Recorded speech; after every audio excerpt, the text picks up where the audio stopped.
The morning sun filtered gently through the crimson canopy of maple leaves, laying a soft, golden dust across the cobblestone paths.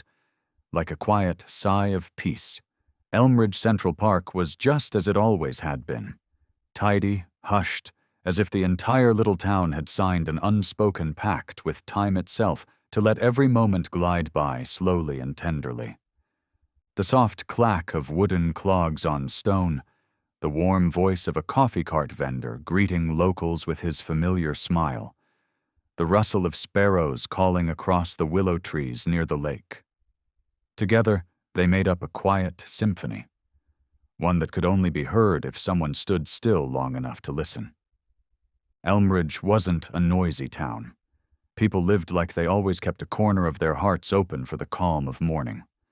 A town where everyone knew each other's names, and the names of the dogs they walked beside. Among the few weekday morning strollers, a tiny girl was walking with quiet purpose along the park's eastern path. She wore a cream wool dress, held a small backpack with purple floral prints, and had chestnut hair tied to one side with a silver ribbon, frayed a little at the edges from age. Her name was Amelia Hart, 7 years old, fragile-looking. But every step Amelia took had a steadiness to it, like she was carrying something far heavier than any toy in the world. Beside her walked Argo. No leash, no commands, yet Argo stayed perfectly aligned with her, never too far ahead, never lagging behind. A Belgian Malinois, Argo moved with quiet strength. His sleek, coal-toned coat shimmered like embers after rain, ears high, eyes alert, always scanning ahead with the poise of something trained, something that never lets its guard down. His gait wasn't rushed, but every movement carried a discipline that felt organized. An old woman pushing a grocery cart gave a soft smile as they passed. A young man on a bike stopped and nodded respectfully at the familiar morning pair. Everyone in Elmridge knew the silent girl who walked without a leash, and they all understood she never spoke to anyone, except to Argo. They were a quiet pair, but never distant. Every morning, Amelia and Argo made a full round of the park. Sometimes they sat beneath the old ash tree, etched with the words, "We came here every June." Sometimes they paused at the fountain so Argo could drink from a collapsible bowl tucked neatly into the back of her bag. Amelia never forgot that bowl, just like she never forgot. Argo wasn't like other dogs. But that morning, the sun seemed to catch on the leaves. They no longer danced with the breeze. And a new sound crept through the air. Low, guttural, laced with the bite of machinery, tearing slowly through the thin shell of Elmridge's peace. Amelia lifted her head. Argo did too. One of Argo's ears tilted slightly. A distant growl of engines rolled in from the far intersection. The air shifted. The coffee vendor frowned. An old woman froze mid-reach for a pastry lid. The sparrows, once chattering happily, shot upward in a flurry, scattering into the trees like they'd felt a chill crawl through the earth. The sound grew louder. Then suddenly, like someone had slashed a blade across silk, 4, maybe 5 large motorcycles burst onto the main road. Tires screeched over white road paint, the high-pitched scream of rubber on asphalt slicing the quiet. Harsh, sharp laughter echoed from behind the visors. On their backs, black leather jackets shimmered under the sun, each one branded with a winged skull. The Razor Vultures. Leading them was Duke Maddox, no helmet, just wind-slicked steel-gray hair and a scar that ran from temple to jaw. Duke stood close to 2 meters tall, body carved like stone, both arms covered in tattoos, spearheads, barbed vines. A silver ring on his thumb caught the sun like a shard of glass. But it wasn't his build or his scar that made people flinch. It was his eyes. Cold, colorless, like frozen glass with no pulse behind it. Duke revved once, twisting the bike sharply across the cobbled path. At that very moment, Amelia and Argo rounded the fountain's curve. Everything blurred into motion. A young mother screamed, reaching too late to grab her child. An old man dropped his cane, hands trembling as he stood up. Amelia stopped when she saw the shadows ahead.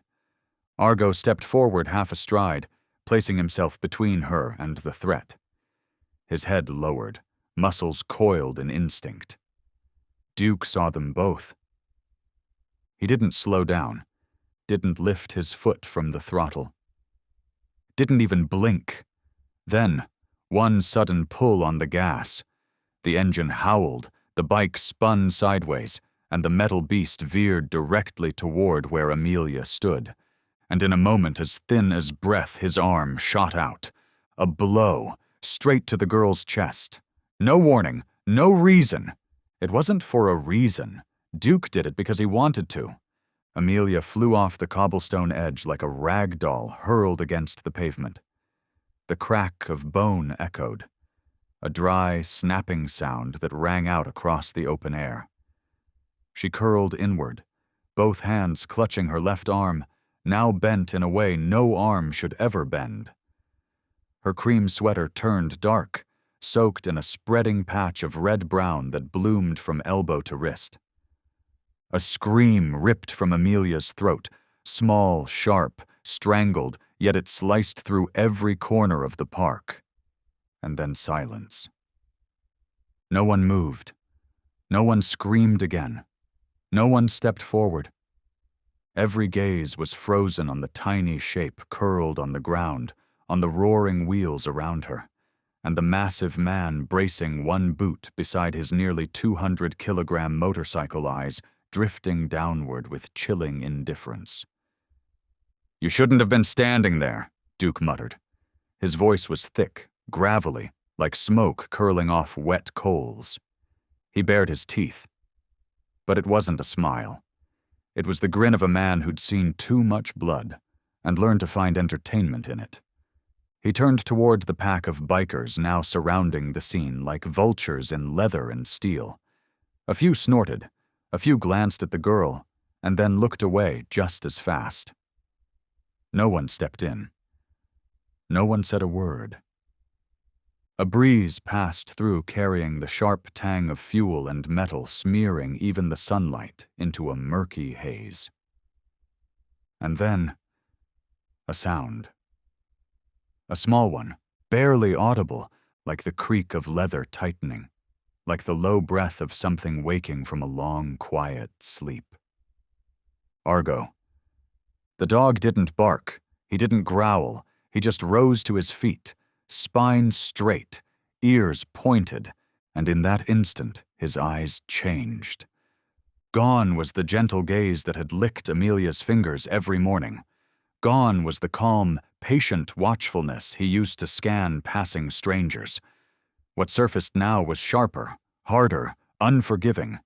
A look that said, "Move wrong, and this whole world turns." One of the bikers behind Duke stiffened. His face was drained of color.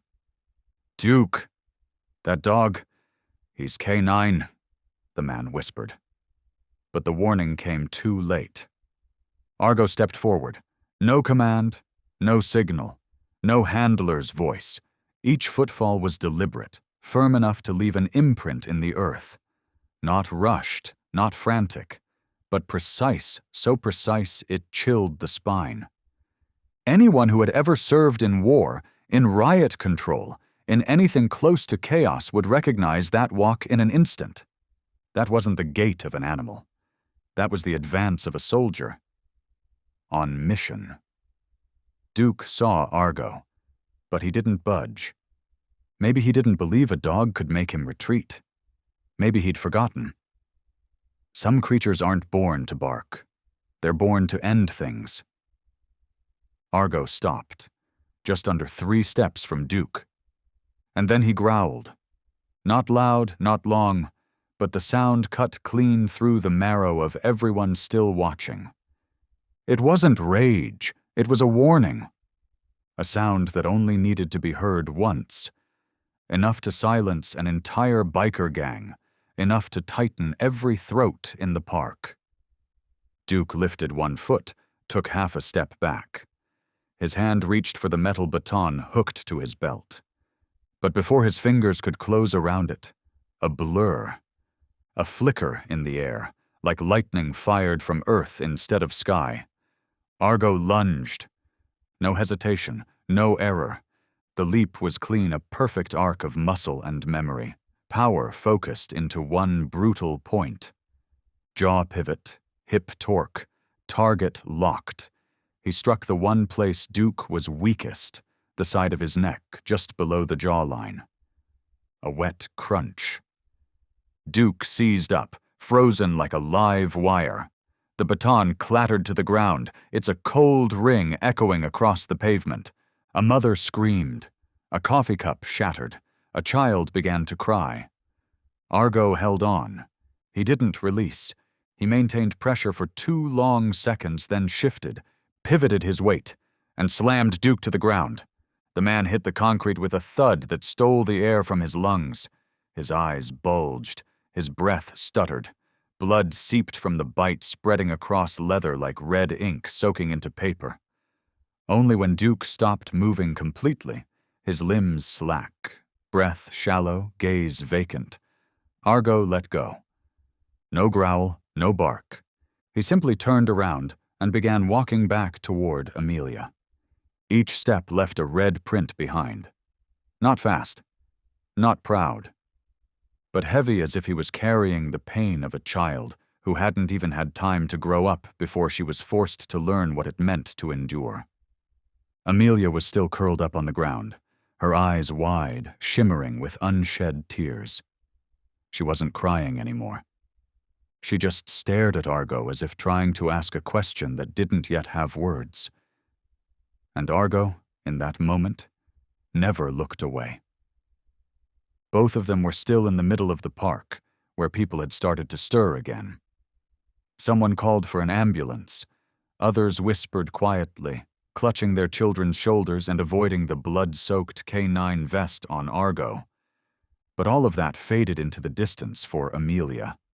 In her eyes, there was only one thing left in the world, a dog silently walking back to her, standing beside her, and sitting down in a pose that looked almost immovable, as if Argo had just taken on the full weight of her world and carried it for her. And from that moment, time seemed to slip quietly away, replaced by a memory that started not with broken bones, but with a phone call at 3 a.m. Amelia used to live in Virginia. Her parents, both military doctors, had been deployed on a special mission in Syria nearly a year before. They promised they'd be home in time for her 7th birthday. Amelia had been counting down the days, drawing flowers on each little calendar square to mark the wait for the day she could finally hug her parents again. In person, not through a screen. But that day never came. That night, at 3 a.m, the phone rang. The gatekeeper at the orphanage opened the door and handed her a phone that had gone dark after the call ended. His hand rested gently on her shoulder. But no one teaches a child how to understand the look in a grown man's eyes when he whispers the words, "I'm sorry."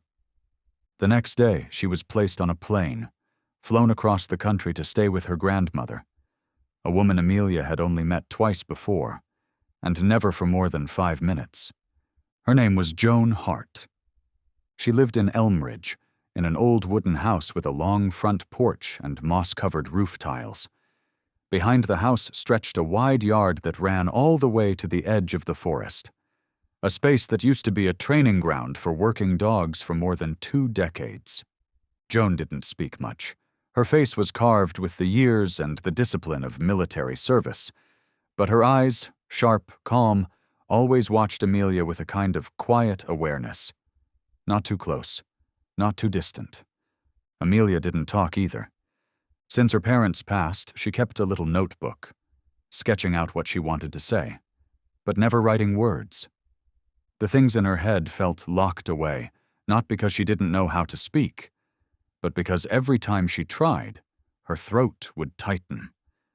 like a cold wind pushing all sound back down again. Joan never pushed her. Instead of coaxing or comforting, she took Amelia out to the backyard, where weeds had grown as high as her knees. Joan laid down an old blanket on the earth, then released a brown-red dog with a coat as deep and smoky as burnt ember. His name was Argo. She said just one sentence. He once saved 4 special ops soldiers during a raid in South America, and now he's yours. Amelia sat there, gripping the edge of the blanket. She said nothing. Argo didn't approach either. He simply lay down, just far enough not to frighten her, but close enough to feel the breath of a heart stitching itself back together, one fragile thread at a time. Day by day, they shared the silence. Joan stood by the window, watching them both from afar. Every morning she'd bring out a small tactical vest with the Shield Paws insignia, the program she founded after retirement, and said, "You don't have to wear it, but Argo needs to feel ready." Amelia never replied, but the next day she buckled the vest on Argo herself. And that morning, for the first time since her parents were gone, Amelia smiled, just a faint smile like mist at dawn, when Argo tilted his head and stuck out his tongue as if trying to make her laugh. That old wooden house in Elmridge slowly became a new kind of home. The white plum tree in the backyard started blooming again after 3 years of silence.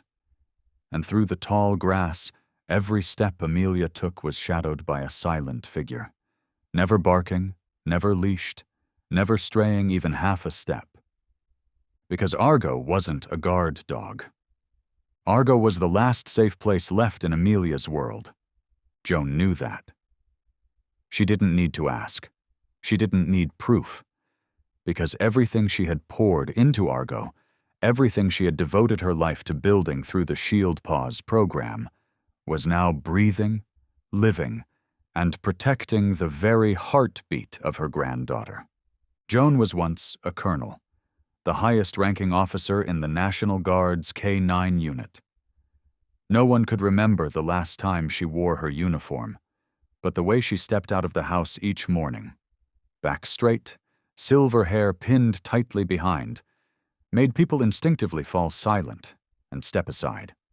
She wasn't loud.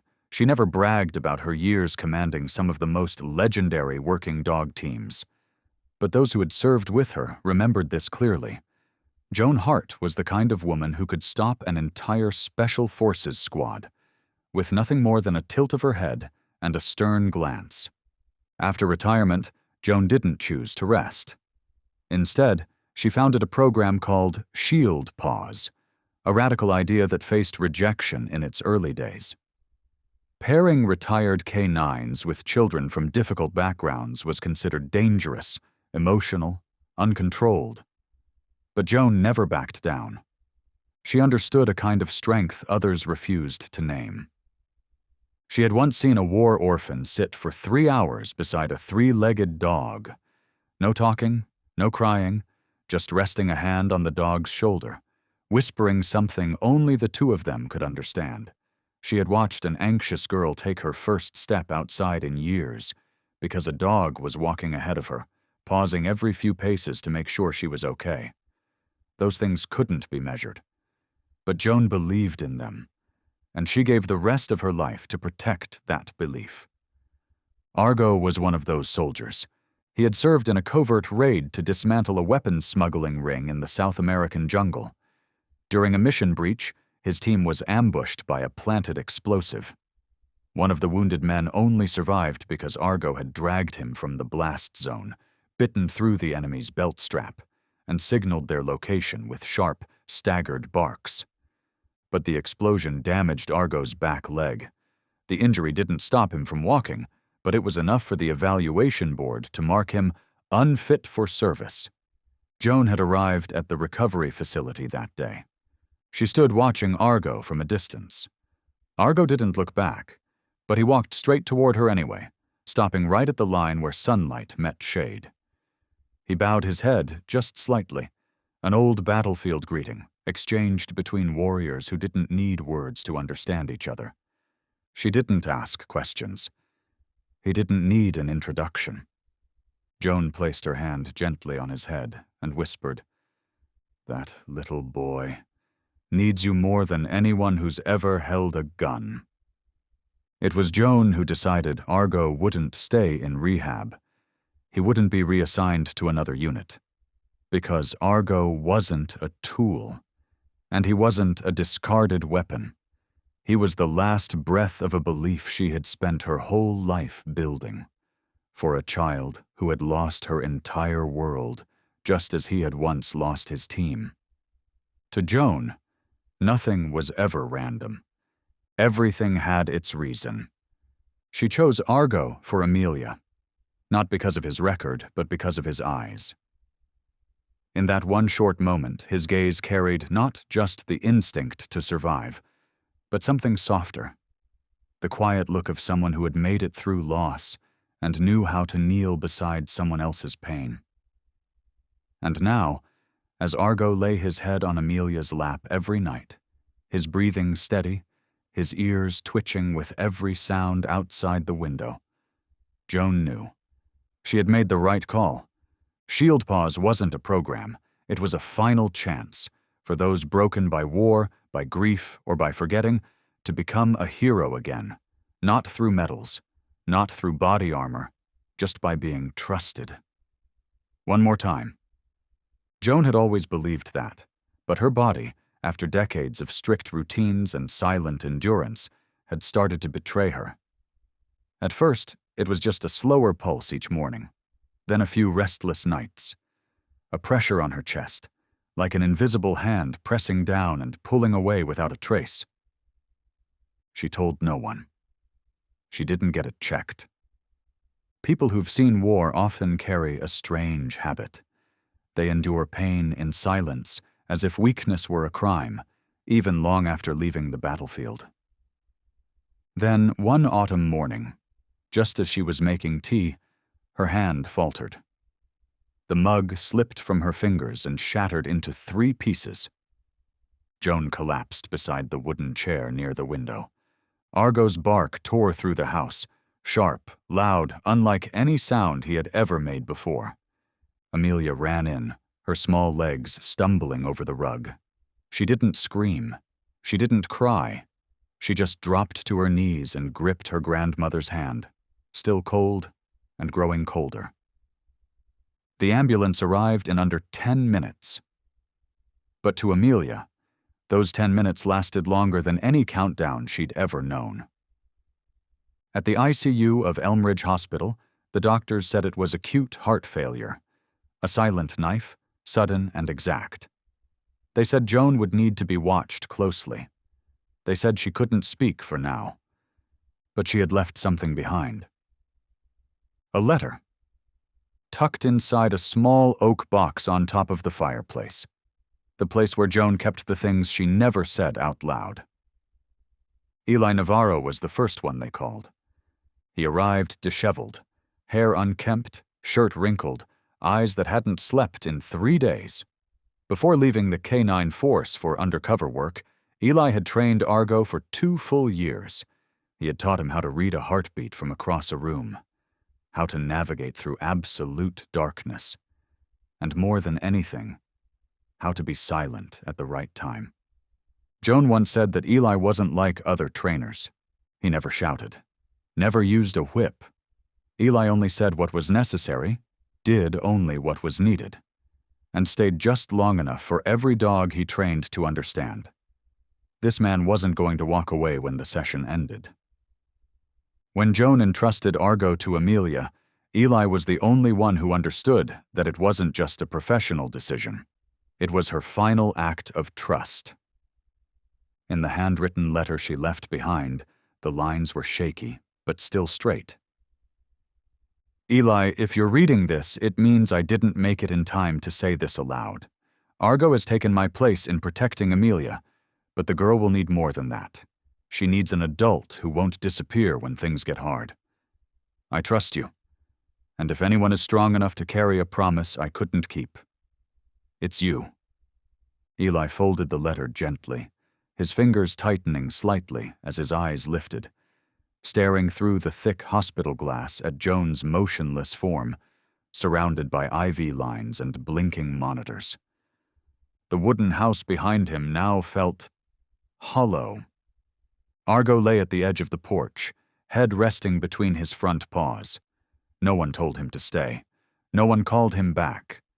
But he remained there, like a silent sentinel guarding a door no one else could see. Amelia sat beside Argo, her small head leaning against his shoulder, eyes still damp.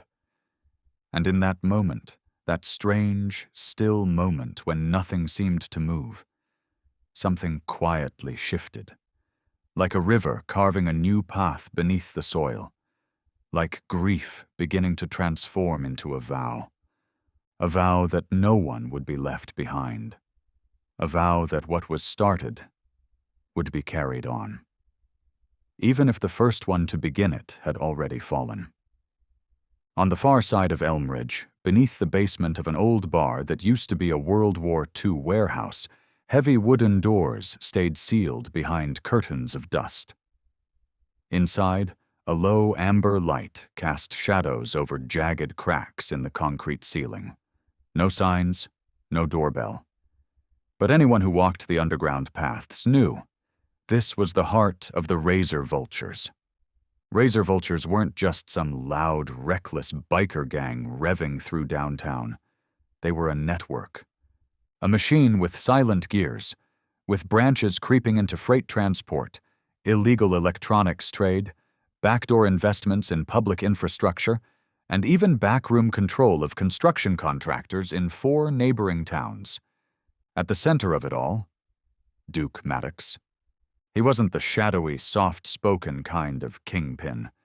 Duke was a mountain of a man, arms thick with muscle, the kind that made hot-headed punks rethink their decisions with one casual thud of his knuckles on a bar table. But Duke's true power didn't come from his fists. It came from his past. A past so thoroughly sealed, even his inner circle couldn't tell where the truth ended and the myth began. Some said Duke had served in a Navy Special Operations unit. That mission went sideways in the Middle East, and most of his team didn't make it out. Some whispered he disobeyed direct orders and fled when the first bombs fell. Others claimed the opposite, that Duke single-handedly drew enemy fire away to save the last 3 men. No one knew. His file was sealed. And Duke vanished for 3 years. When he returned, a vulture with spread wings and a broken chain in its beak was inked across his back. Scar tissue ran down his chest, just beneath one surviving tattoo. All orders lie. No one dared ask. And from that silence, the Razor Vultures were born, not just a gang of outlaw riders, but the backbone of a regional underworld empire. Their rules were never written. They existed in glances. On the way, a hand tapped a fuel tank. In the silence that fell every time Duke spoke. If you broke the code, you disappeared. If you asked too many questions, you were replaced. They called themselves a family. But loyalty wasn't measured by blood. It was measured by fear, and how effectively you could create it. After the park incident, Razor Vultures were shaken. Not because Duke got hurt, but because a child and a dog had done what no one else had ever dared: draw blood from their leader in broad daylight. Duke didn't say a word when he got back. He sat alone in an old wooden chair behind the bar upstairs, his hand still wrapped in blood-stained gauze, staring into a flickering bulb like it held something buried deep in the past. But Duke remembered everything. The little girl's name, her eyes, and most of all, Argo's stance. Still, unflinching. That gaze that didn't tremble, didn't blink. A look Duke didn't want to remember. But I couldn't forget. And deep inside Duke's mind, a question rose, like a blade slicing from within. Why did that thing look at me like that?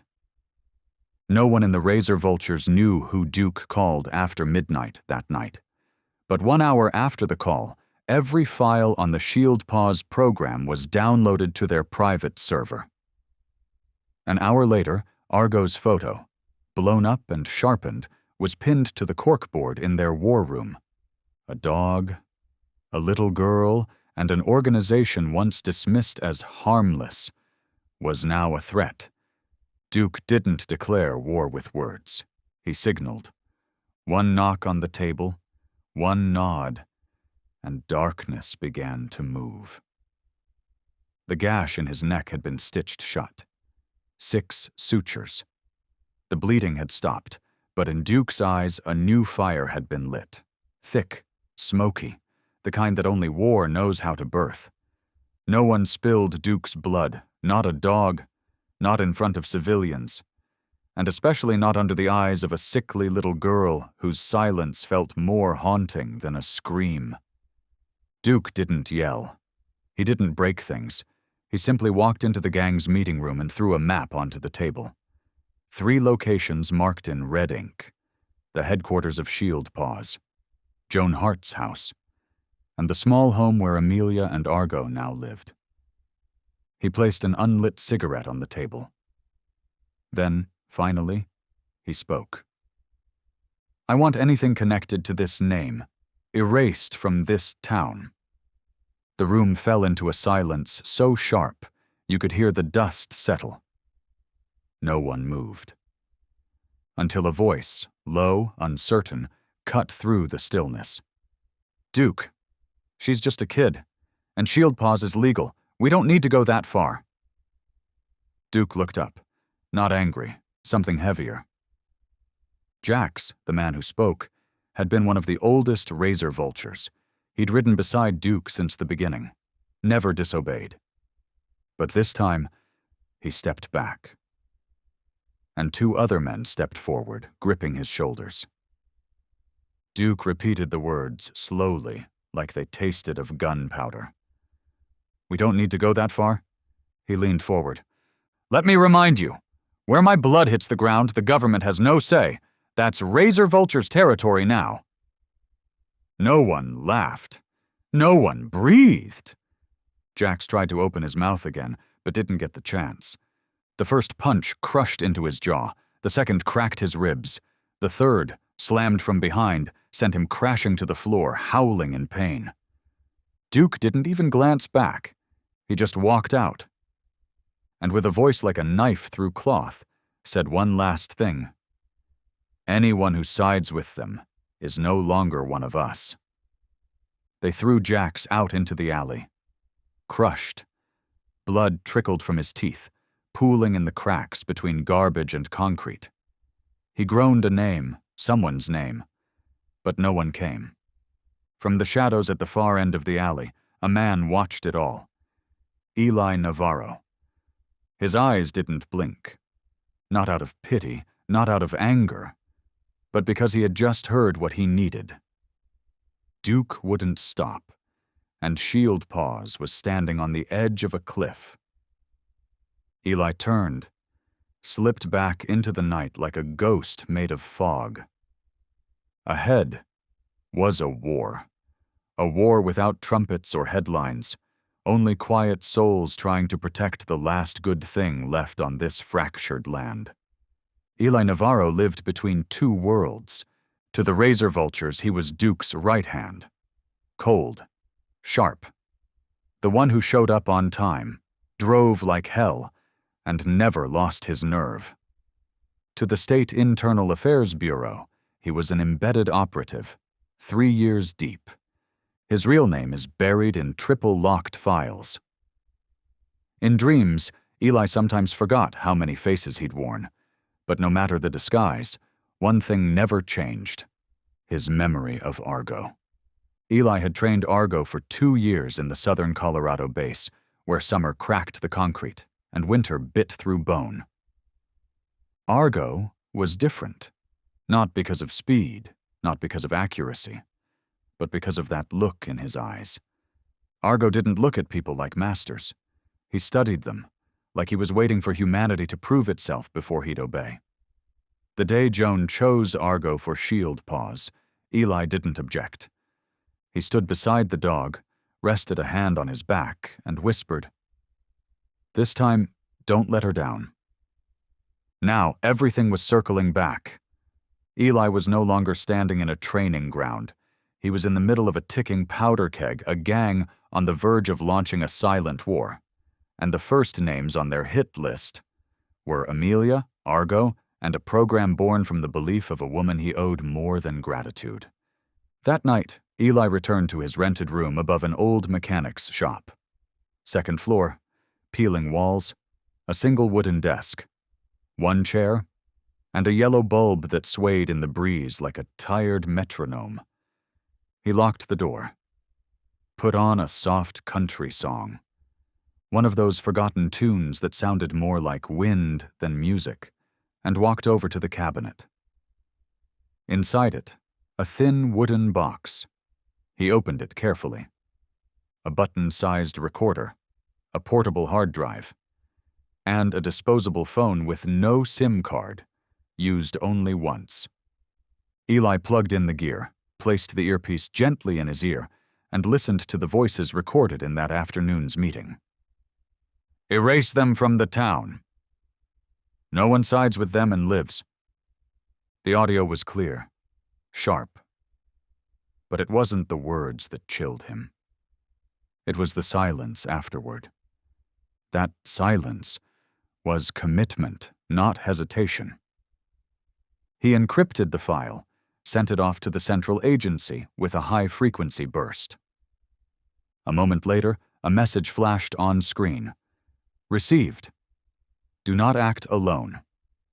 Eli stared at those words for a long time, then switched the device off. Outside, Argo was lying on the porch of Joan's house, not barking, not moving. But Eli knew Argo was listening. Argo was smelling. Argo was waiting. Eli stepped outside. The night wind in Elmridge carried the scent of pine needles, asphalt, and something harder to name, something like sorrow that hadn't found its words yet. Argo lifted his head. Eli didn't speak. He just sat down beside him. The dog didn't flinch. But in that brief flicker of eye contact, Eli saw it again, the same look, the same stillness. The one thing in his world that hadn't changed. No performance, no disguise, just truth, wrapped in fur, breath, and loyalty. And in that moment, Eli made himself a promise. Whatever comes next, this dog won't back down, and neither will I. But in that fleeting moment, Eli realized in a world full of masks and shifting roles, only Argo had never changed. Still the same eyes, still that unwavering silence. And Eli told himself no matter what happens next, this dog won't back down. And this time, neither will I. Night fell over Elmridge with an unusual hush. The streetlights still glowed, but tonight the light didn't seem strong enough to chase away the darkness pooling in every alley. The breeze was soft, but it didn't carry the usual scent of pine. Instead, it smelled of scorched metal of fuel still clinging to a soldier's sleeve.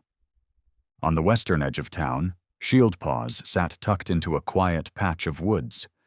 Just a modest building, white walls, a faded tin roof, and a training yard out back where every morning Argo walked in slow circles with Amelia, their steps quiet, as if pacing the rhythm of their hearts.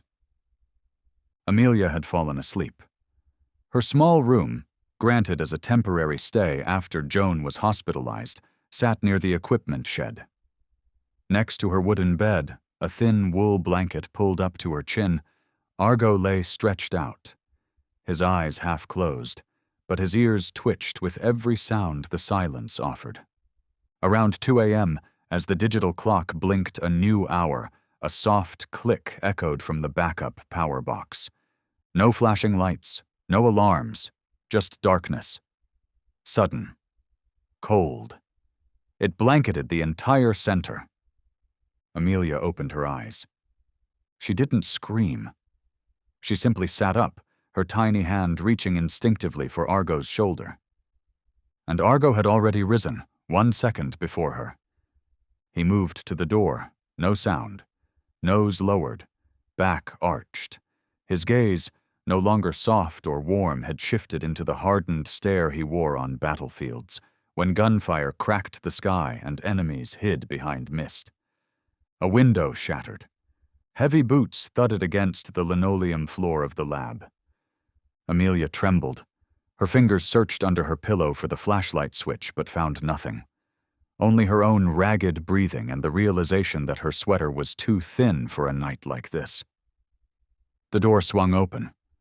No one was standing there, but a scent drifted in sweat and gun oil, not from any staff at Shield Paws. Argo stepped out first. No growl, no bark, just a steady stride, straight, deliberate, like he already knew where to go. From out back, the low rumble of an engine. Not a thunderous roar like the daylight biker gangs, but something muffled, strangled, as if someone was trying not to wake the forest. A shadow flicked past the edge of a window pane. Amelia took a step back. A hand touched her shoulder.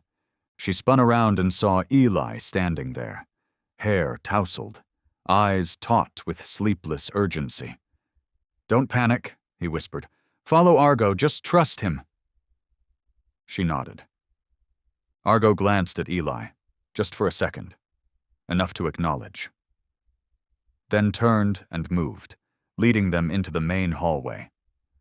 Under the dull glow of the red tactical light clipped to Eli's vest, muddy footprints dotted the tile floor. A rear door, busted open.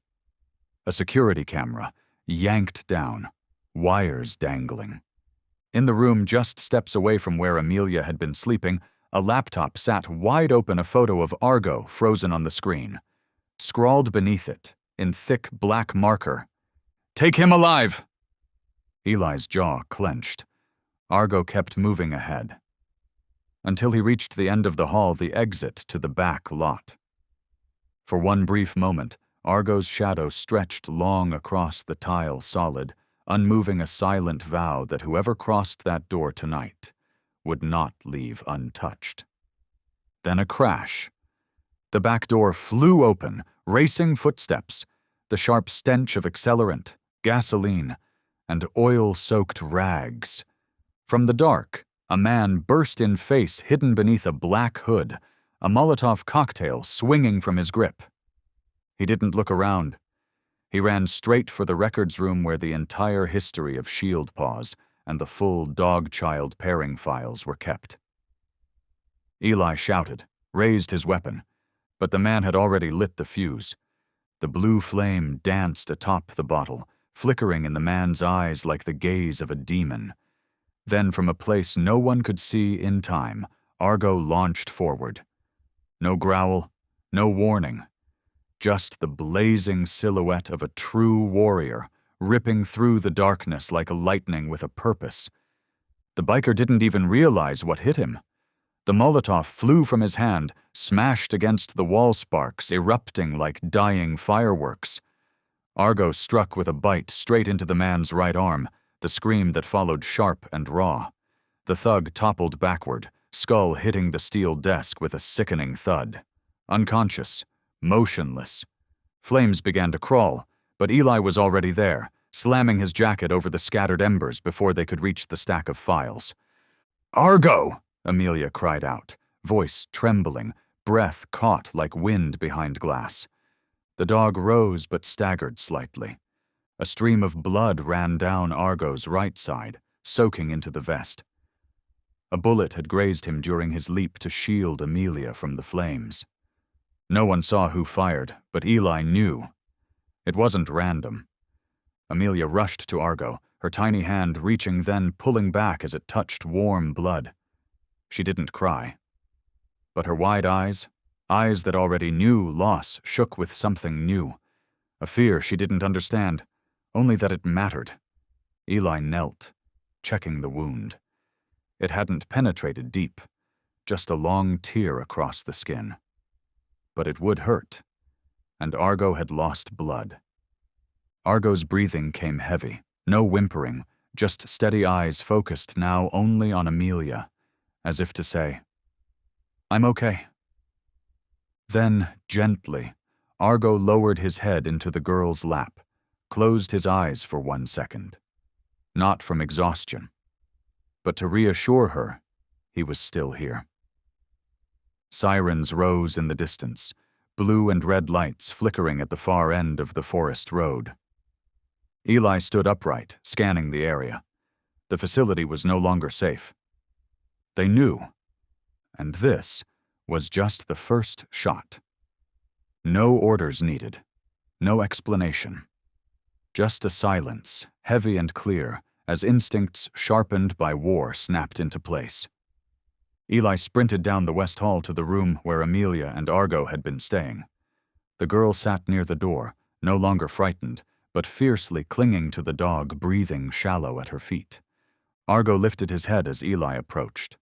Despite the blood still dripping from his side, Argo did not move more than necessary, as if conserving every breath for something far more important. "We're leaving," Eli said. And in that moment, he and Argo didn't need a command. Just eye contact, and a trust that had never faltered. Eli scooped Amelia into his arms. She tucked her head into his shoulder, silent.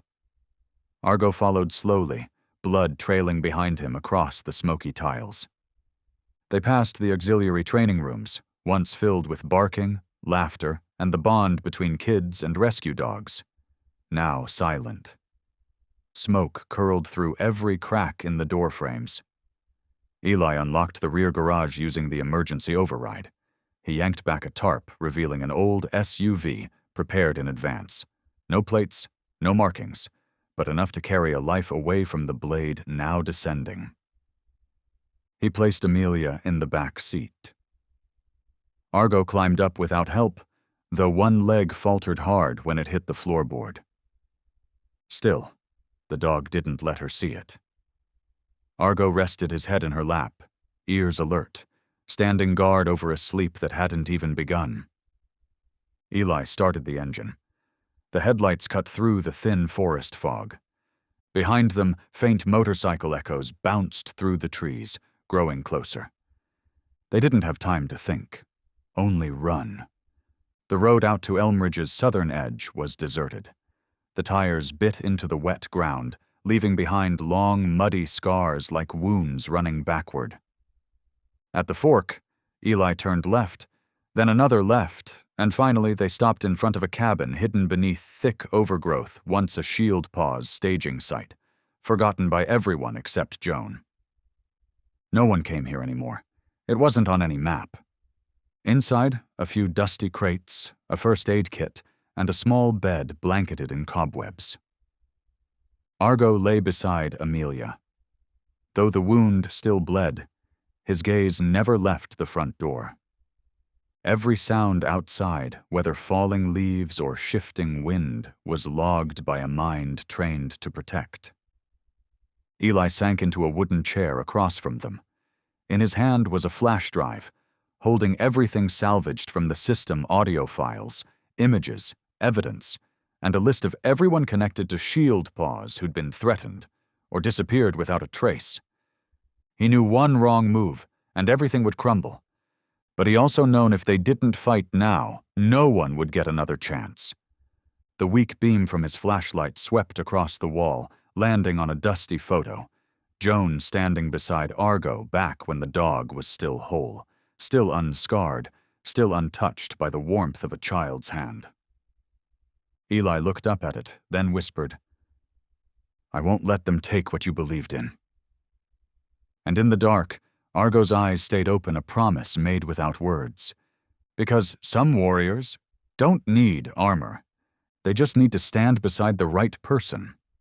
The next morning, as dew still clung to the tips of ferns outside the window, Amelia awoke. She didn't sit up, didn't call for anyone.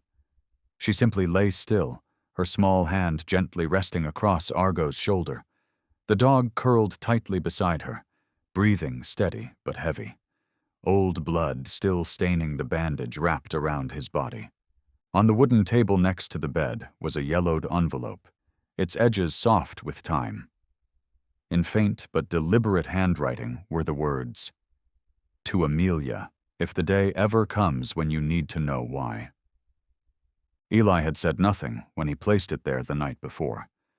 He had only looked at her, neither sad nor joyful, as if he wasn't ready to read what was inside.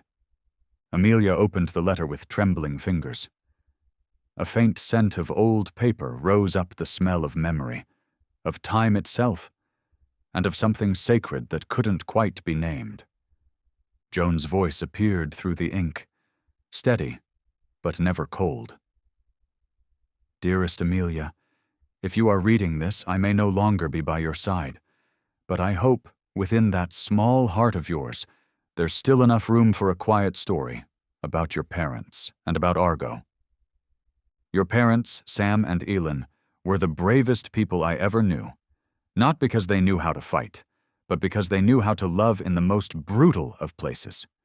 Your father once told me, 'My daughter will need someone to protect her if we don't make it back.'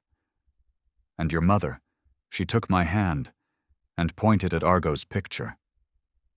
If I can't hold her myself, then let her have a heart that will never leave her side." Amelia held her breath. The words seemed to warm the skin at the back of her neck. She felt Argo shift slightly beside her, as if he too was listening. Argo isn't an easy dog. He nearly died once protecting a special forces team near the Colombian border. That scar along his side, that's where it came from. Some said he no longer met the physical standards to serve.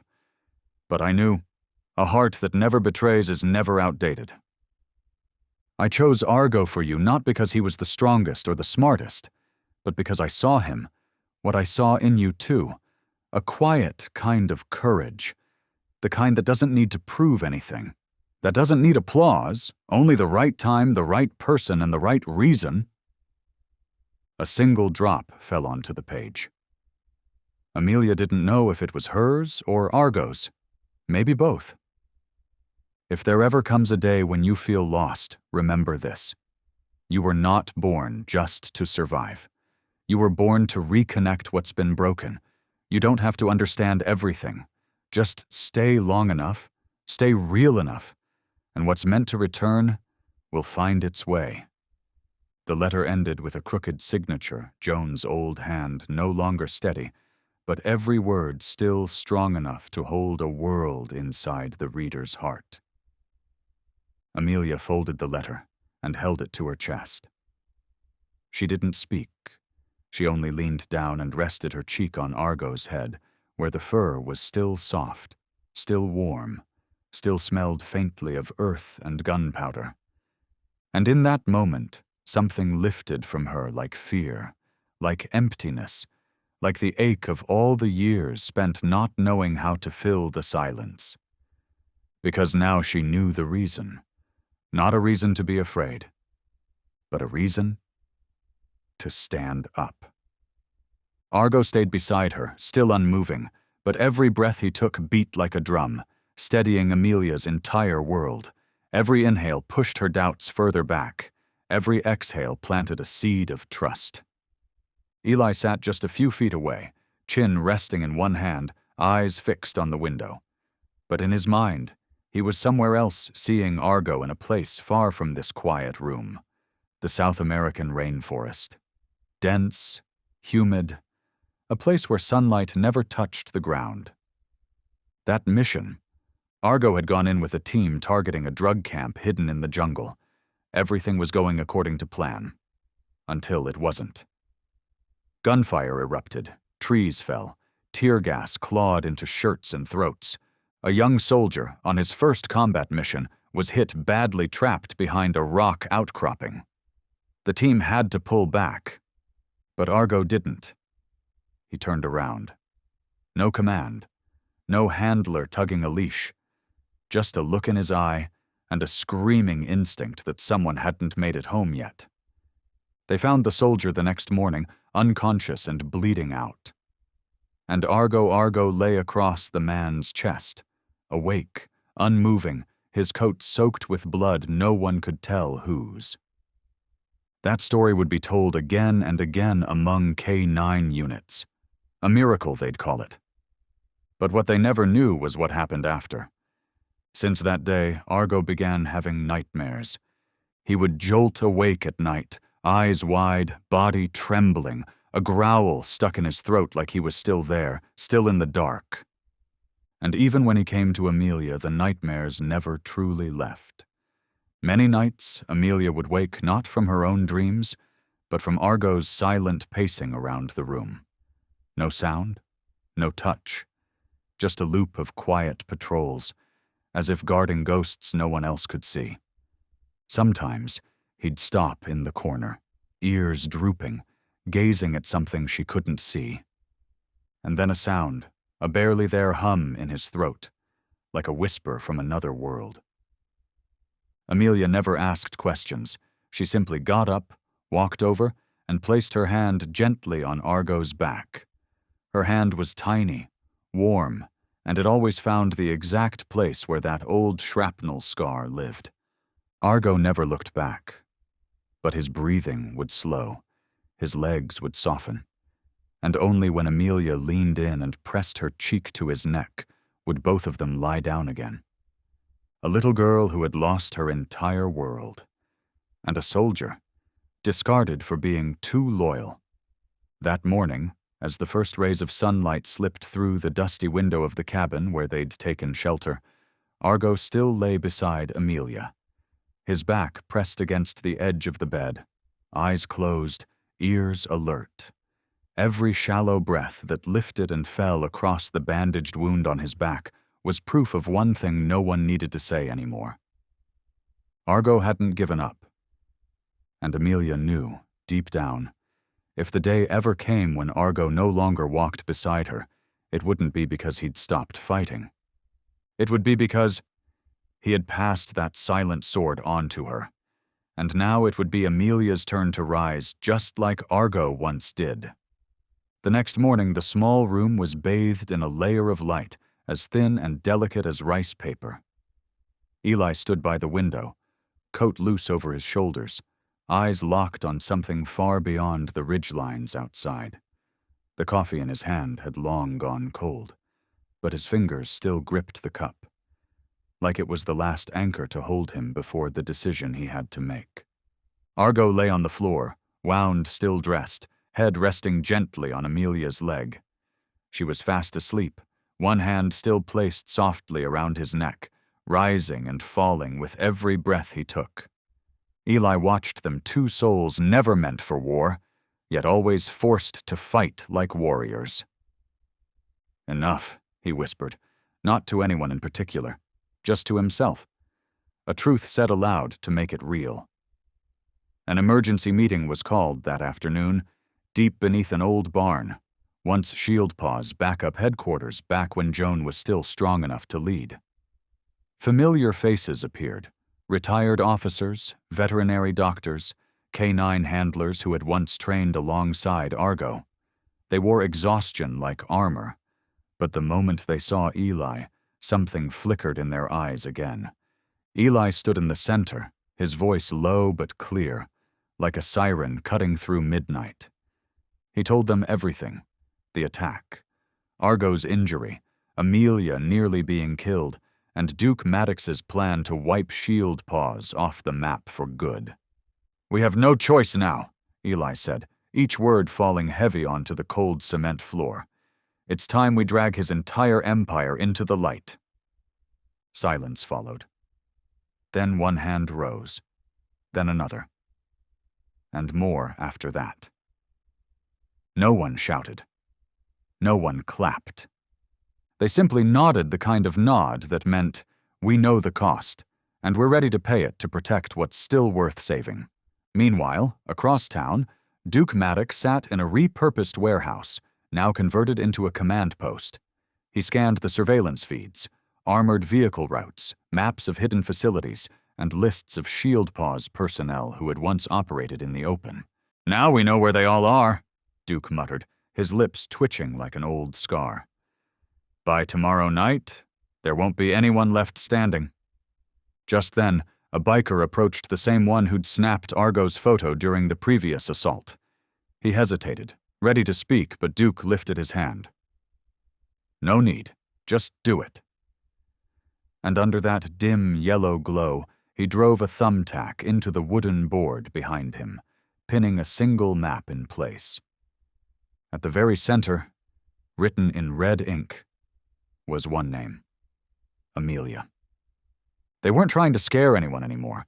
They weren't trying to intimidate. They had chosen annihilation. But on the other side, a girl, a dog, and a man who once wore a uniform had chosen something else entirely. To rise. The night sky draped itself in a shade of charcoal. Wind swept down from the mountains, cold and sticky like tar. Overhead, the moon lay hidden behind a thin curtain of cloud, casting an unbroken stretch of darkness across the ground below. And in that exact moment, when all of Elmridge was still fast asleep, the razor vultures moved. No engines roared, no horns blared, no signature formation. They walked, heavy boots pressing into grass slick with dew, eyes hidden beneath drawn hoods, hands gripping gasoline cans and slow-burning ignition cords. Not a word was spoken. The Shield Paws facility sat buried at the forest's edge, tucked among towering pines that stood like pillars in the night. One wing of the building still glowed faintly, a nightlight left on in the training room, where Argo and Amelia had fallen asleep after a late-night security sweep. Across the hall, the data vault held everything the full record of over 40 combat-deployed dogs, their stories, their scars, their secrets, a priceless archive of memory, sacrifice, and truths the razor vultures wanted erased. They approached from the west entrance. One of them broke off, flipped open a gas can. He bent down, pulled the ignition wire free, and began dousing the steel door with the acrid scent of fire waiting to happen. Then a sound. So quiet, it could have been imagined, like claws brushing across concrete. The biker frozen. He barely had time to lift his head before a dark form erupted from the shadows, like it had been waiting there all along. Argo. No growl, no bark, just pure motion, a silent missile of muscle and instinct. The dog launched straight into the man's wrist, the one holding the match cord, knocking him hard against the wall, a crack, a shatter, and the stench of gasoline spilled into the air like a warning. Another man raised a pipe. Argo twisted, ducked, slipped beneath the arc of the swing, and then drove his full weight into the man's chest, slamming him flat onto the hard, packed ground. Amid the chaos, a hand hit the alarm. No one saw who did it. They only heard the click, sharp as a blade. Then the alarm blared, a scream of sound slicing through the forest like a fracture in still water. Eli woke first. His eyes hadn't fully opened before his hand reached for the pistol and earpiece. "They're here," he said quietly. No panic, no surprise, just confirmation like something he'd been waiting on for far too long. Amelia was up next. The nightlight flickered. She scrambled to Argo's side. The dog was already standing firm between her and the darkness. "Argo!" He looked back, a thin line of blood at his shoulder, eyes locked on the door. Eli herded them toward the secure room. "I've got the door. You two fall back." Footsteps thundered through the hall outside. Wood groaned under pressure. A window shattered somewhere nearby. The air thickened with gasoline, with smoke, with something ancient and volatile. And Argo stood his ground. Eyes forward, spine straight, ears high. In the dark, he needed no orders. Because in this moment there was no higher mission than this: to defend the one truth that had carried him through war and silence alike. That was built on loyalty, would not burn quietly, Amelia crouched behind a filing cabinet, old and dusty. A torn curtain draped down beside her, casting a small corner into shadow just big enough for her to fold into. Her arms hugged her knees. Her eyes didn't blink. Not out of fear, but because she was witnessing something she'd never seen before. Eli, the quiet man, always composed, removed his black gloves, slipped in an earpiece, and pulled back his coat to reveal a small device in his palm. A comm panel. Fingers adjusted the frequency. He tapped the mic on his collar. Click. And in the dark, a voice rose, not loud, not clear, but sharp enough for Amelia to hear through the pounding in her chest, like someone had just whispered a secret no one was meant to know. This is Navarro. Confirmed. They've split into 3 teams, targeting the data vault, the training wing, and the east exit. Silence. Then a voice cut through the radio, deep, steady, commanding. Do you still have Argo? Eli answered without hesitation. I won't let anyone take back what I once taught. In that instant, it felt like a door quietly swung open inside Amelia's mind. She remembered the first time she saw Eli, how he looked at Argo. It wasn't fear, it wasn't admiration. It was something else, understanding, like the two of them had once stood on the same side of something no one talked about. Amelia pressed her cheek to the pillow and glanced toward Argo. The dog was still there, still guarding the door. His back trembled slightly. The wound from the last attack hadn't fully healed, but there was no whimper, no sign of retreat.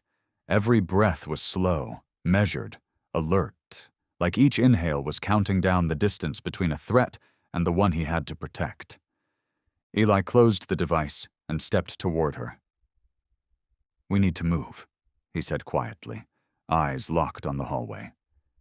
But Amelia didn't stand just yet. She looked at him, not with the eyes of a child waiting to be led, but with the gaze of someone who had just realized her life had always been part of a war. Only now, it had a name. You trained Argo, didn't you? Her voice was soft, like wind brushing across the edge of the roof. Eli looked at her, then nodded.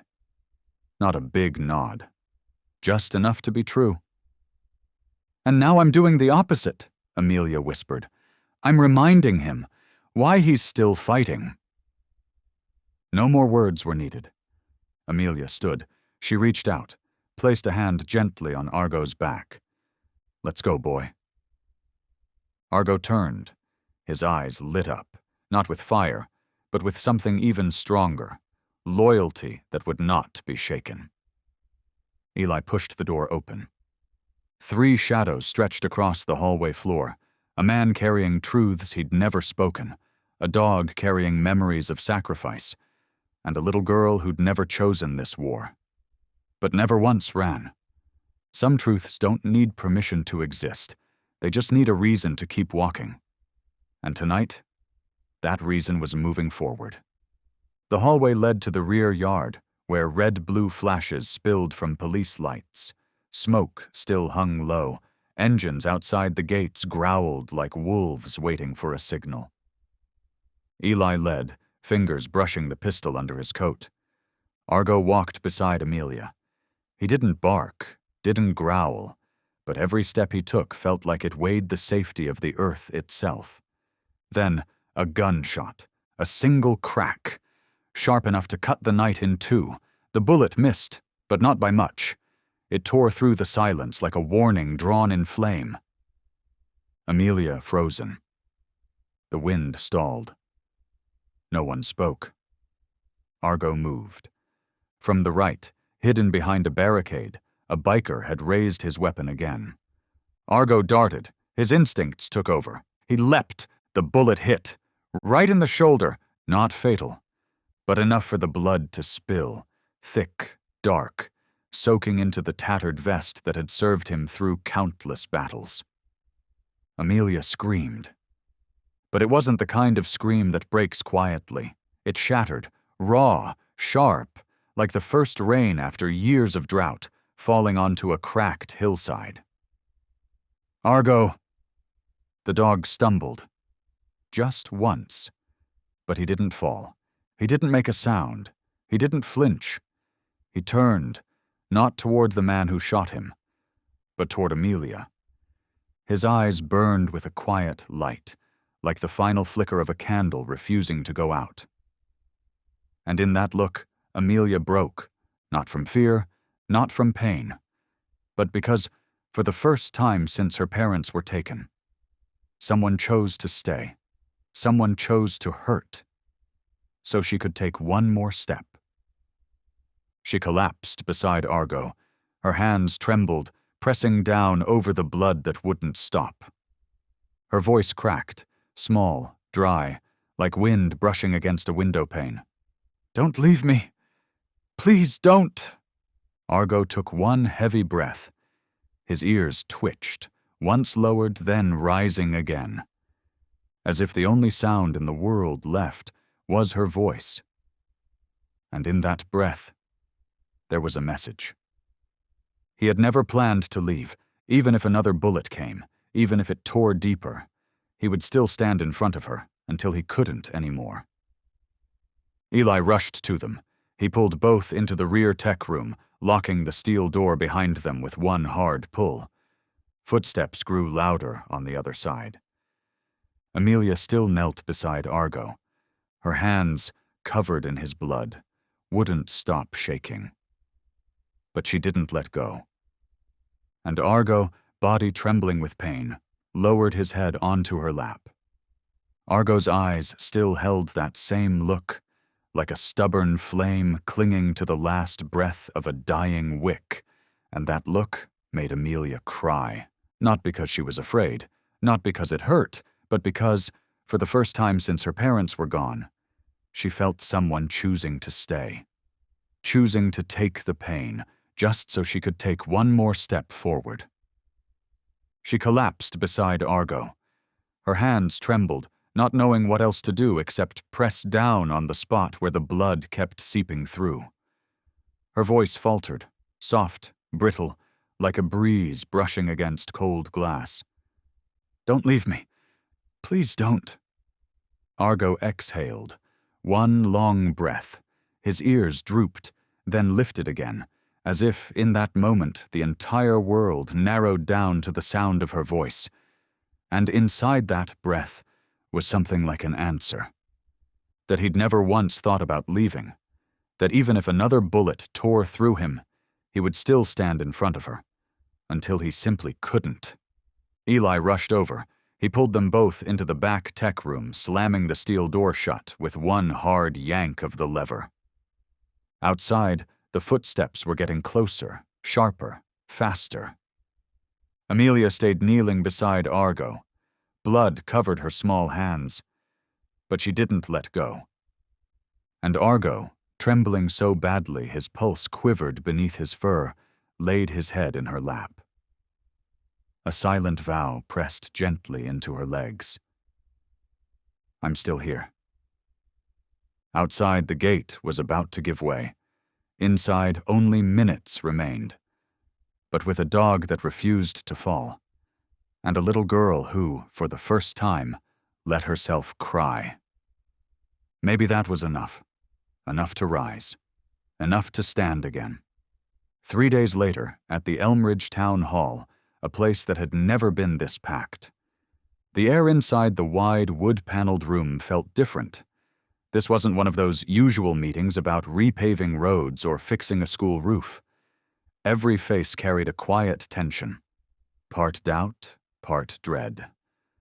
News crews were lined up, cameras ready. Along the wall stood a long row of officers. Still. Expressionless. Eli sat in the very back row, hands clasped tight together. In front of him was Joan, now awake, though still in a wheelchair. Her eyes never left the small figure standing at the center of the room, before a microphone that stood higher than her head. Amelia wore a soft floral dress, washed clean and pressed flat. Her hair was tied off to one side. Her arm is still in a sling, but her legs no longer trembled like before. And her eyes. Those were the eyes of someone who had seen things no child ever should. She took a deep breath. The first sound out of her mouth was so quiet, people leaned forward to catch it. "My name is Amelia Hart." Her voice cracked, but it didn't break. "I'm 7. I used to think the world didn't need to know me, because my parents, they died in a place no one ever talks about. And my grandma, she's very sick now." A few eyes dropped to the floor. "But I have a friend," Amelia continued, her voice stronger. "Not a person. Argo." "Argo never asked me if I was sad, never said anything. He just sat next to me, walked beside me, and when I fell down, Argo didn't wait for someone to tell him. He just stood up." No one moved. The room felt like it had turned to stone. "I don't need people to think I'm strong," she said, her voice starting to shake. "I don't need anyone to write about me. But Argo always believed, from the very first day, even when I didn't believe in myself." A single tear traced down her cheek. But Amelia didn't wipe it away. She looked toward the row of seats where Argo lay on his side, thick bandages wrapped around his left shoulder. The dog stared back at her, eyes steady, unblinking. "And if you want to know what happened in the park, what happened that night, I'll tell you." "But before I do," she whispered, gaze dropping for a moment, "I just want to ask, has anyone here ever been trusted, without having to prove themselves?" Silence. Then a breath, then a nod, from an old soldier in uniform, then from a retired schoolteacher, then from the mayor herself. And in that cold, quiet morning, something shifted. Not because of a powerful speech, not because of a courtroom win, but because a little girl with a shaking voice reminded an entire town of something they'd forgotten. That trust doesn't need loud words, just enough to make a dog stand through fire.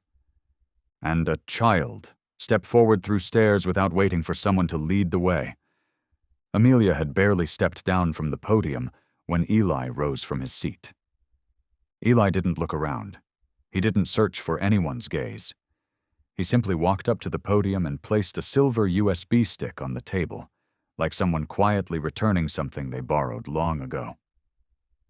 The mayor looked at him, about to speak, but behind them, the large screen lit up. The first image, an abandoned warehouse. A hidden camera tucked inside a broken wall clock trembled as footsteps passed. The first man to appear was Duke Broad Shoulders, a black dragon tattoo coiled across his back, cigarette hanging from his fingers. Behind him were younger bikers, still as statues, gripping steel pipes. No greetings, no introductions. Duke swung his arm, without warning, and one of them dropped to the floor with a scream. Pain filled the air, just before Duke's voice growled through the screen. "Out there, it's either strike first or die first." Cut to the next scene. Another training day. Duke held a real knife. Laid out on the dirt was a mannequin dressed in military gear. "Don't aim for the heart," Duke barked.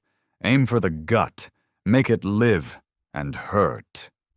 Someone in the audience, an old soldier, gasped aloud. The third clip showed a secret meeting. The footage was grainy, but the audio was clear. Duke's voice echoed. "Shield pause isn't a threat. It's an excuse. We clear them out. We control Elmridge." Then, a recording. A young biker's voice, trembling. "I didn't sign up for this, Duke. I just drive the van." 3 hits, then silence. And finally, footage from a mini body cam tucked inside Eli's jacket. Through the shaky frame of the shield pause hallway, footsteps, a door kicked open, and Duke's voice, sharp as broken glass.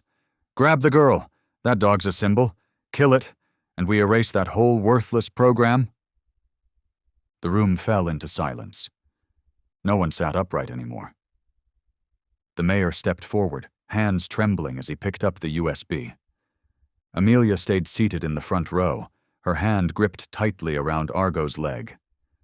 The dog was drained, exhausted, but his eyes stayed open. Didn't flinch, didn't blink. Because Argo had seen this before. This kind of darkness, the kind that hides behind silence to bury the truth. But this time, it was dragged into the light not by force, not by a gun, but by a nod. A trembling voice, and the quiet decision of a soldier who never needed a medal to do what was right. Eli turned away from the podium, his eyes still locked on the last image frozen on the screen. Argo, standing between Amelia and the chaos, motionless, unmoving, like a monument to loyalty in the middle of a war. The testimony ended. But no one stood up, because at that moment, everyone was already standing on the inside. Applause broke out slowly, not loud, not in unison, but one by one, like the heartbeat of a town just starting to come alive again. Under the soft yellow lights, Argo rose to his feet. Slowly, painfully. His steps weren't as steady as before. His back was still stained with blood, bandages loose across his shoulder. But his eyes, they hadn't changed. Still deep, still steady, still burning with the same fire that lived in Amelia's chest, and beat in time with her small, fragile heart. The mayor of Elmridge, once a military lawyer, stepped up onto the stage. His hands trembled as he opened a small wooden box. Inside, a silver medal, etched with a quiet torch. He said no speech, called no names. He simply bowed his head, lifted the medal, and fastened it around Argo's neck. No one ever taught Argo how to stand at attention. But as the spotlight landed on him, and the entire hall fell silent, Argo stood tall, head low, eyes locked on Amelia. The little girl stepped forward. No one stopped her. Amelia wasn't in uniform, didn't wear a ribbon. She was just a skinny girl with white bandages wrapped around her hands and a fire inside her that would not go out.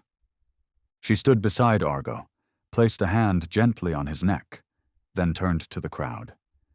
Her voice was soft, but every word struck like iron. No one gets to call him just a dog anymore. The whole room froze. Amelia went on, eyes never leaving Argo. He's a soldier, a teammate, family. No one moved, no one coughed. Only the quiet rustle of fabric came from the back as an old soldier with silver hair slowly rose to his feet. He brought his hand to his brow and saluted. Then another followed, and another, and another, until the whole room without command, without words, stood. Because in that moment every language faded, and only one thing remained: honor, earned, not claimed. And a dog, who had never once needed to speak to prove what he was. Gratitude. The stage lights dimmed, soft and respectful. Amelia bowed her head. Argo remained standing, and the silver glint of his medal caught the light, a quiet vow, shining over his chest like a final salute. A dog, a girl, and a town that had just remembered how to name what is kind. While applause still echoed inside the hall, out there, a steel gate had already been torn open in the rain-drenched dark. Flashlights scattered faint beams. The alarm went silent after 3 short bursts. At 3:17 a.m., the name Duke Maddox was marked red on the federal detention records in Southern Dakota, alongside a single note: deceased transport accident. Only one problem: nobody was ever found. The news gave it little attention. A fire, a stretch of winding mountain road, a flipped van. Every lead ended in silence. But Eli knew.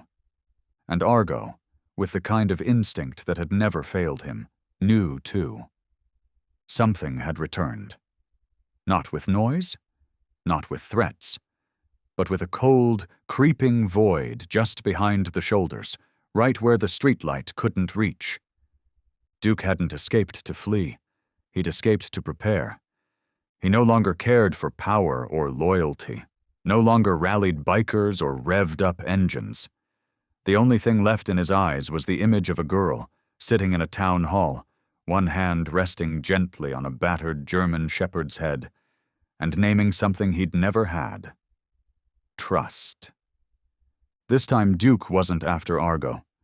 He was after Amelia. Not to kill her, but to rip away the one thing that had kept her standing through it all.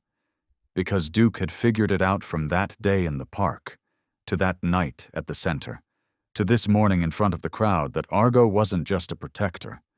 Argo was Amelia's belief in the world, and if he could kill that, there'd be no need to pull the trigger. No need for blood. All he'd have to do was make the dog fall, and watch a child learn that the world doesn't care who gets left behind. The first signs came quietly. A strange car parked at the base of the hill behind the school. An unsigned letter slid under the door of Town Hall with just 4 chilling words. Who's next after her? And in the backyard of Joan's house, where Amelia often sat after school, the little carved statue of Argo had been shattered into 3 clean pieces. Argo caught the scent first, stopped mid-step. Not afraid, just certain. It was familiar. Too familiar. Gun oil, burnt rubber. The lingering trace of someone who had once crossed the line between right and wrong, and never looked back. Amelia saw Argo freeze, her small hand clenched unconsciously. Something was coming. Not loud, not wild, but the kind of darkness that waits until everything seems calm, then strikes. A darkness that knows how to wait. And this time, it hadn't come to win. It had come to wipe everything out. Duke didn't bring an army. He didn't need one. Just himself. A pistol under his coat, and eyes so cold the forest held its breath. He broke into the newly relocated Shield Paws training center, barely weeks old, now nestled on the edge of town. The front post had been disabled. No trace left. The office windows shattered. The morning air reeked of gun oil and vengeance. And in that moment, Amelia was dragged down a hallway, her small shoes scraping across concrete, leaving behind a thin trail of dust in the flickering yellow light. No one saw. No one knew. Except for one shadow quietly moving through the trees out back, one step at a time, guided by wind and instinct, and something stronger than any leash. Argo didn't bark, didn't growl. He moved through the forest like he belonged there, weaving between tree trunks, avoiding brittle twigs, nose low to the ground, tracking the scent of gunpowder, the worn tread of steel-toed boots, and the uneven breath of the little girl he had once promised, silently, never to leave behind. Eli moved silently behind them, like a shadow stitched to the floor. In his hand, a pistol, chamber loaded. The radio earpiece had been unplugged since he left the truck. He didn't need orders. This wasn't a mission anymore. This was the last thing anchoring him to who he used to be. Through the haze, the training center emerged. Its front doors hung ajar, cracked like a wounded chest. Inside, the emergency lights flickered against the concrete walls, casting streaks of orange and red like veins pulsing through the dying heart of a beast. In the center of the rehab hall, the very space where injured K-9s once healed, Duke stood with one arm clamped tightly around Amelia's neck. The other hand held a pistol, pointed directly at Argo, who had entered through the rear. "One more step," Duke snarled, "and I'll shoot." Argo frozen. Not out of fear, but because Argo understood, it wouldn't be strength that ended this standoff. It would be trust. So Argo stepped forward. Then again. No growl, no bark, just his body, wounded and unwavering, placing itself between the gun and the girl. Wind blew through the shattered window. The smell of blood, metal, and fear coiled together like black smoke, thickening in every breath. Duke's hand began to tremble. Not because Argo might lunge, but because in those eyes, Duke saw something no one had ever offered him. A silence, not full of rage, but full of resolve. And then Argo sat down, not in surrender, but as if to say, with every aching muscle and scarred breath, "You will not touch this girl, not while I'm still breathing."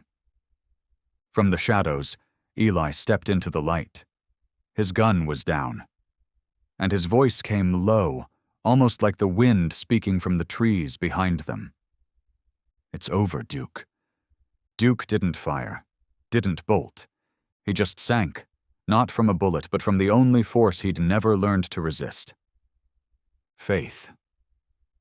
And before the police stormed in, before red and blue lights painted the ceiling once again, Argo didn't flinch.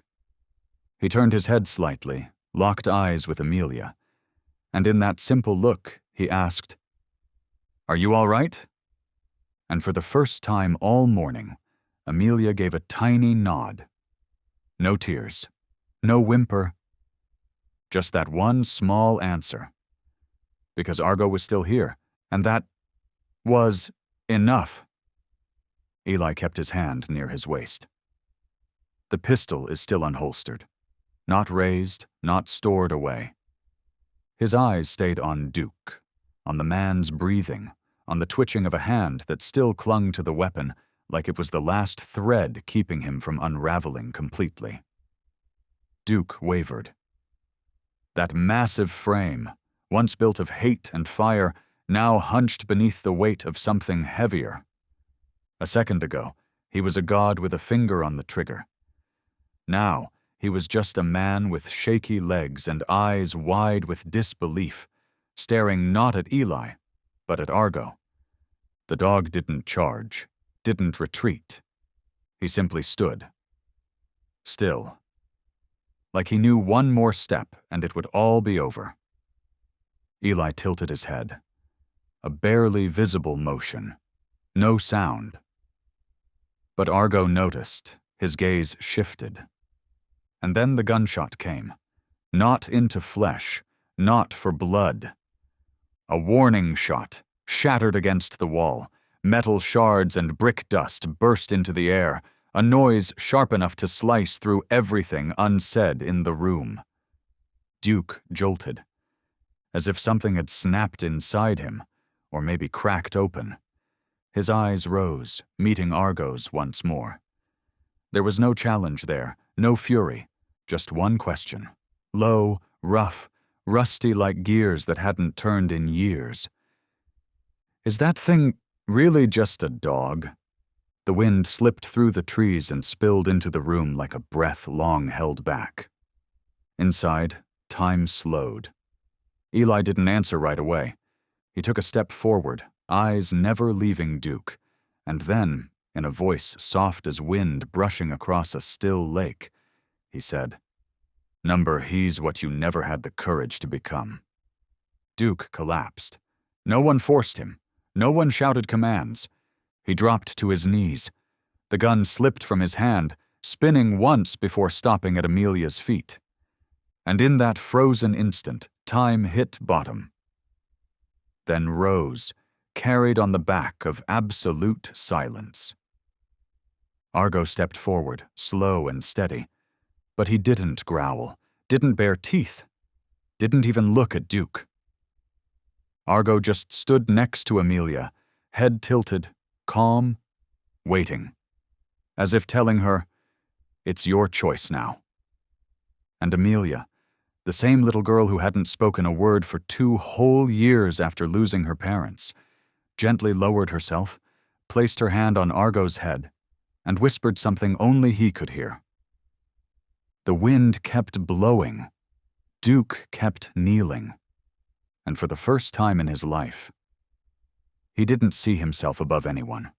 Not above the girl, not above the man with the gun, not even above the dog.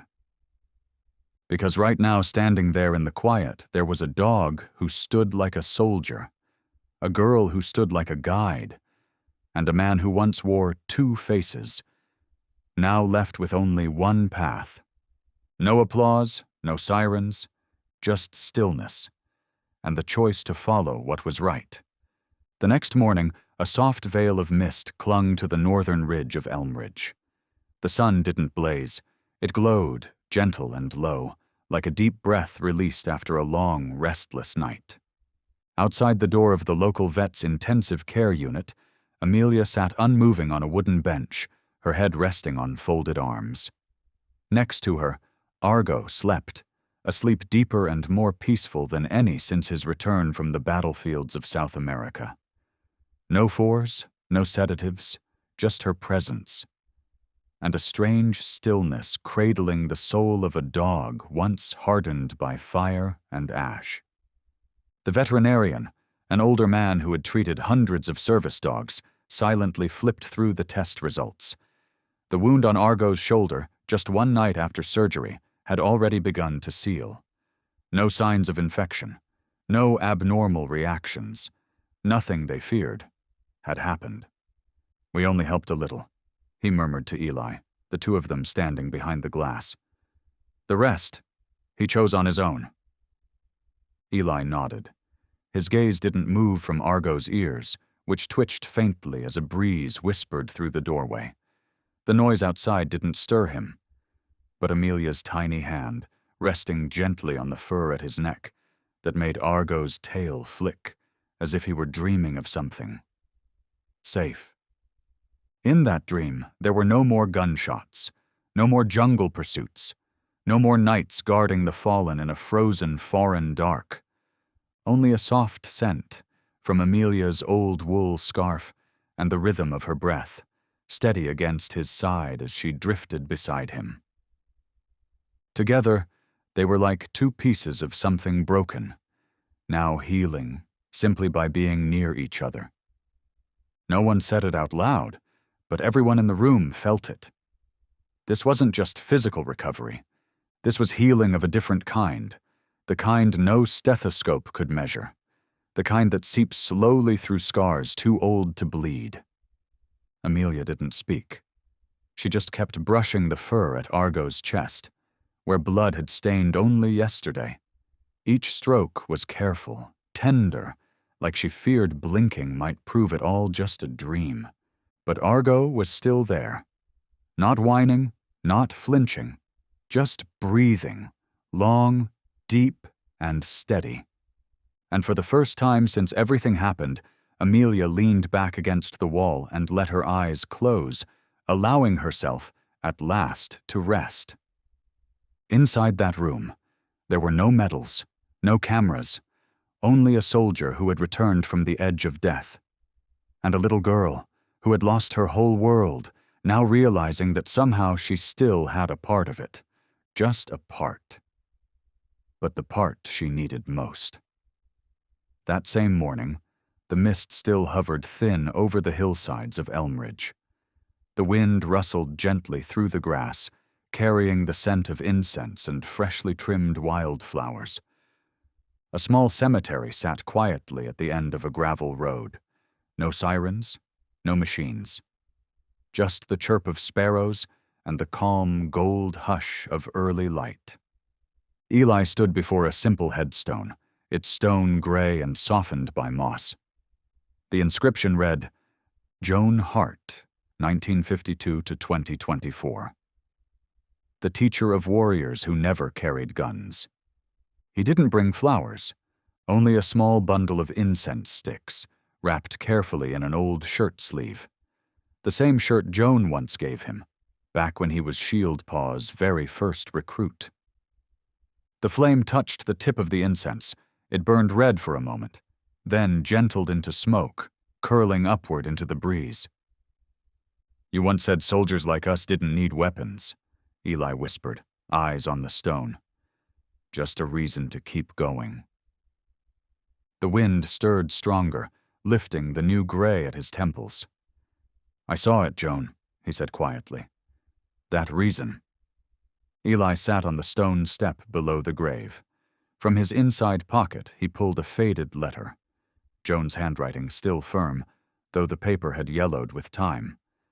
She'd written of the children she'd helped, of the abandoned dogs she'd stitched back together, in flesh and in spirit, of Argo. And the first time she saw Amelia look him in the eye. "She doesn't need to be told she's strong," Joan had written. "She just needs one reason not to fall, and that reason is Argo." Eli held the paper tight, then folded it gently and laid it at the base of the stone. He stood. Above him, further up the hill, the sun finally broke through the mist, casting light on the steel skeleton of a building rising in the distance. The walls were unfinished. The roof is only a curved frame. But the pillars were firm. It would be the first official Shield Paws headquarters, State Division. No longer a quiet experiment, no longer a hidden effort in a small-town barn, but a full program where retired K-9s would be matched with children who had suffered loss, trauma, or simply too much silence for too long.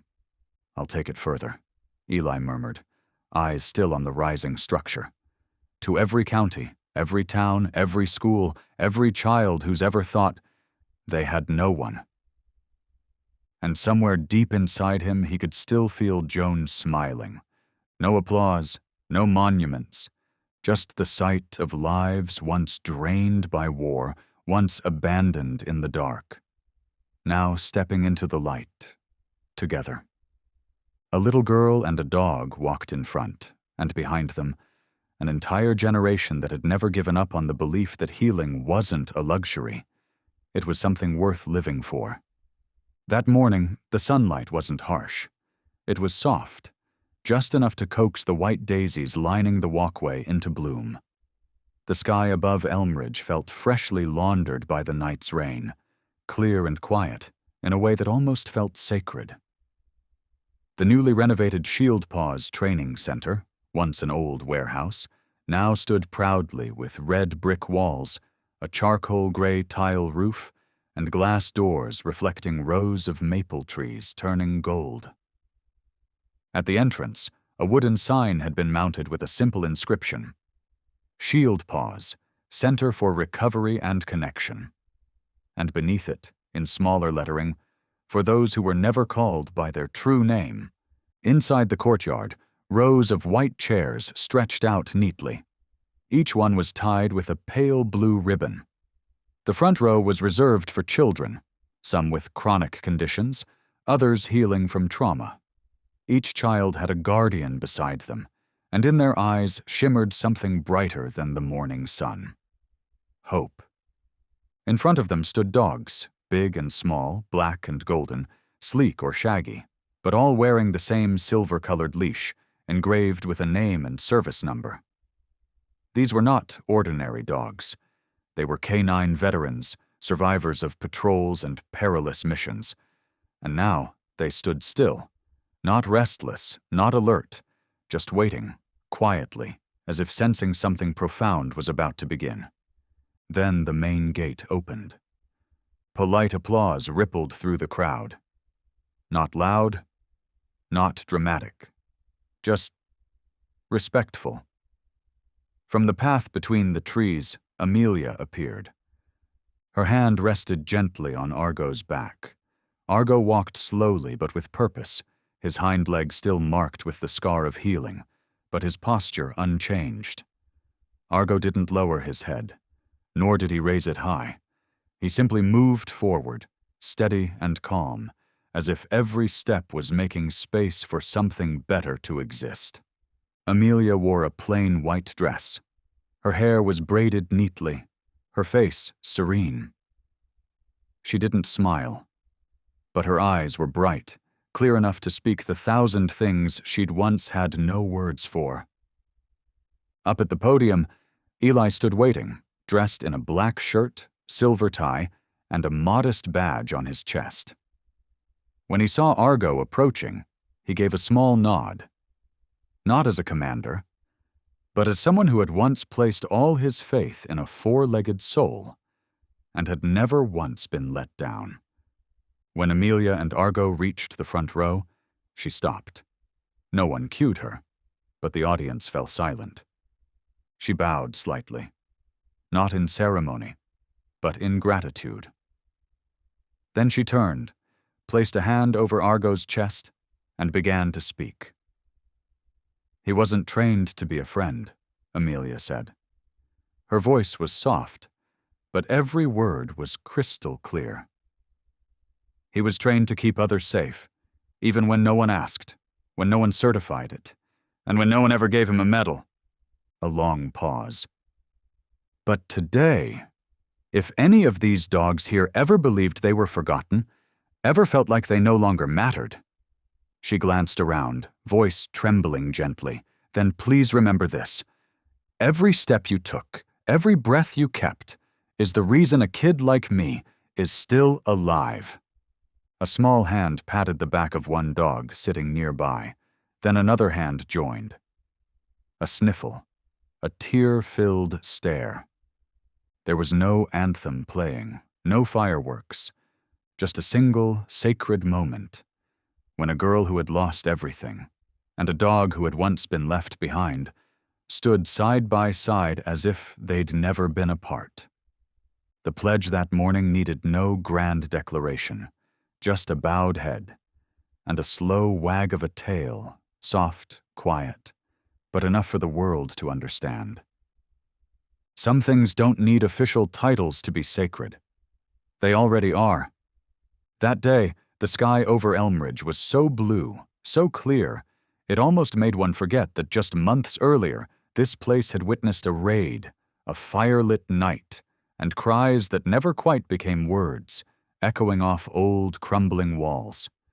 The air was soft, like a freshly washed cotton towel. A gentle whiff of ripe apples floated through the breeze. And the newly paved courtyard outside the expanded center felt like a pair of arms wide open, welcoming everyone home. The newly painted sign still gleamed under the sun. Joan Hart K-9 Center. It wasn't the name of a foundation. It was the name of a woman, one who had quietly sparked a revolution without weapons, without speeches, just a single handshake with a forgotten dog, a single moment kneeling down to fasten a collar on a scarred animal, a single act of faith, that even the most weary could become a source of strength. Eli stood behind a simple wooden podium. Above him, paper flags danced gently between the maple trees. But the crowd wasn't looking at him. Every eye in that courtyard turned instead toward the two figures emerging from the center, welcomed by soft applause, warm murmurs, and hundreds of raised phones. Amelia, dressed in a white silk dress embroidered with apple blossoms, walked slowly beside Argo. Argo moved carefully, deliberately, but every step was steady, as if pain had never touched him, as if this very path had been made just for them. A deep red ribbon stretched across the entrance, fastened between two wooden posts carved in the shape of K-9 medals. Eli handed a pair of scissors to Amelia. She took them, hesitated for the briefest moment, then turned to Argo. The dog didn't move, but his eyes, just like every time before, held the unspoken reminder, "Go on. I'm here." Snip. The sound was quiet, but the moment echoed loud. The courtyard erupted in applause. And even after the crowd began filing inside, even after the buzz of voices rose to fill the space, a few people stayed behind. Their eyes were fixed on the large oil painting that hung in the main hall.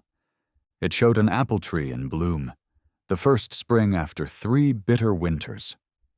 Beneath its branches were 3 figures: a silver-haired woman, smiling like she had just shared a secret with the world. A little girl with her hand resting gently on the chest of a dog. And Argo, not facing forward but looking back at the painter. Calm, still, his eyes asking a question without words. Do you dare believe? There was no plaque beneath the painting, only a single handwritten line, small and slanted, in the bottom right corner. Because some things don't need to be said, to never be forgotten.